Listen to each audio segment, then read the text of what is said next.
have just some few minutes to go.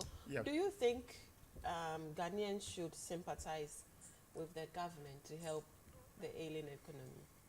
Yes, as a Ghanaian, that's what I would say. But how do I appeal to the average person who is losing money to sympathize with someone who is not showing the average person any sympathy? Somebody mentioned cathedral. As we speak, you don't have money, but you still budgeted about 80 million to go and then add to the already almost 400 million spent on the cathedral. I mean, how do I appeal to people to accept and then, lose their money with somebody like that? I mean, it becomes very difficult.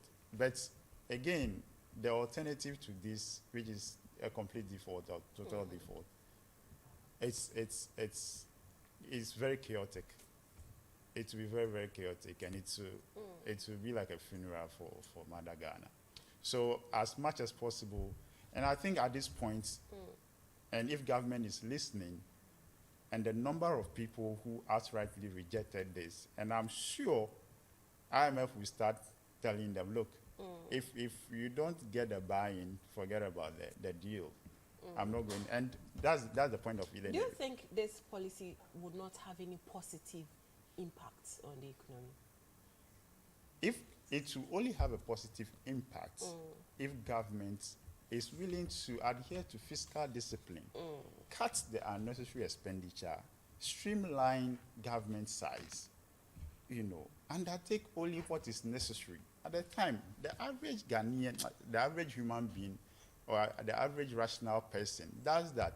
When you have money, you spend. If you don't have it, you know how to maneuver your way. People will say, when you are walking on the street, you know how to walk so that you won't go and push somebody's egg for it to fall for, then you be hold off to pay.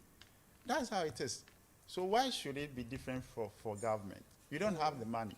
So why will you keep saying, and you are saying to your debtors that I can't pay you, or I can't pay your interest, and I can't even pay your principal anytime soon.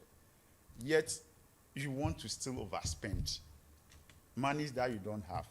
And look, what it means is that, and they themselves, they are not even realizing it, that once you are eroding the confidence of the average investor in your own economy, when you budgeted to borrow or finance your budget domestically, about 80% of your budget from, domestically, and people are losing their money now, who is going to invest or who is going to borrow you money for you to undertake the things that you want to undertake?